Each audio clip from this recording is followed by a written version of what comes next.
Okay. All right. So if you had access to funds, how much approximately would you have access to? Honestly, I wouldn't be able to tell you that exact amount because it's like it's so I get paid from Facebook and Instagram and TikTok and stuff like that because I post videos. Okay. So I don't know. It varies every month. It varies. It could be 200. It could be 1,000. It could be something within that range. But I don't know for sure because I didn't get to post as many videos as I did since I've been in here. I've been in here, what, going on 5 months now. So I don't have, I wouldn't be able to tell you exactly what's there because it's not residual income. All right. I'm going to set his bond at 15. The judge doesn't waste time here. She opens with one of the most vivid, disgusting scenarios possible, being spit on, in the eye and even the mouth. It's more than just gross, it's about dignity. And right from the start, she's forcing the defendant to imagine how the officer must have felt. That sets the entire tone of this case. So, Your Honor, Anything you wish to say on behalf of your client? we ask that you follow the plea agreement. All right. And so this location, where is this location? What is the business? Listening to him explain his situation, it's heartbreaking. No parents. No real support. Trying to survive by dancing, posting videos, making whatever money he can. It reminds us that behind every defendant is a human story. But here's the hard truth: pain and hardship can explain bad choices, but they can't excuse them. I think they were closing.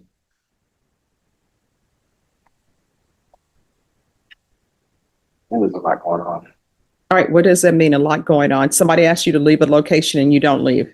We were actually leaving, and it just it was a fight going on, and Between? a lot of us. There was so many people out there I can't even remember for real. So do you know these other people? Devontae Manquel, German Scott? Mhm. Who is he to you? It's my cousin. Sergion Jarrell, no. Now this is the legal reality: harassment of a public servant is a felony. Up to 10 years. That's not small. The state is even offering deferred adjudication, basically a chance at redemption if he can stay clean and out of trouble. But with probation comes strict rules, and the judge is making it clear she's not playing around. This agreement, I will follow this agreement, but in this courtroom, probation is not easy. It's not supposed to be easy, and it's designed for rehabilitation. And what I can tell you, while you're on probation, you're not allowed to drink alcohol at all. Do you understand? Well, I mean, not that's fine. You're not allowed to. Do you understand?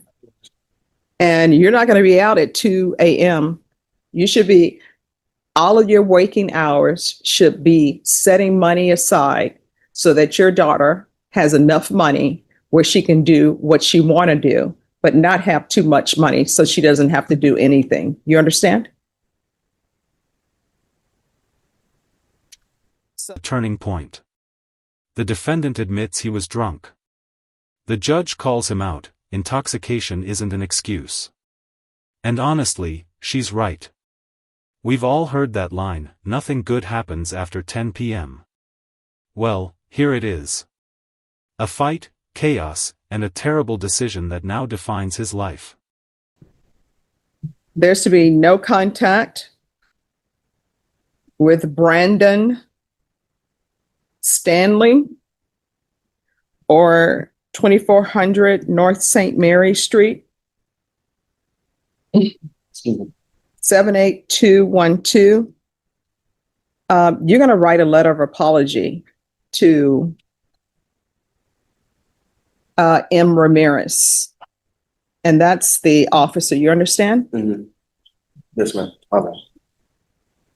So other than this alcohol issue, any other drug issues with you? There's going to be 200 hours of community service restitution. I'm going to require parenting classes. Once that's completed, the community service hours will be deemed satisfied. There's going to be 30 sober support meetings in 30 days. Field visits one time per month for 6 months. And out of custody, you can do a TAP evaluation. If TAP recommends inpatient treatment, we'll start with supportive outpatient treatment. Probation, is there anything else?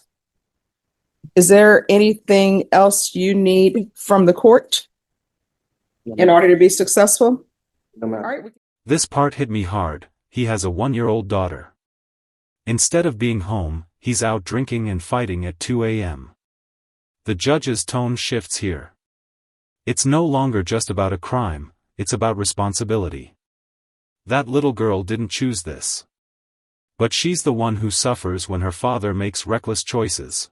Prison and up to $10,000 fine. Did you understand if the court were to grant your application for deferred adjudication, if for any reason your deferred adjudication were revoked, the court could find you guilty and sentence you up to 10 years in the prison and up to $10,000 fine?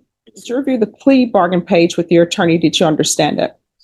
According to the plea, there's a $1,000 fine and the state recommends deferred adjudication. Did you understand? I love how the judge reframes it, not a mistake, but choices. That's powerful. A mistake sounds accidental. But choosing to drink, choosing not to leave, choosing to spit on an officer, those are deliberate. And when you see it that way, it's a lot harder to hide behind excuses.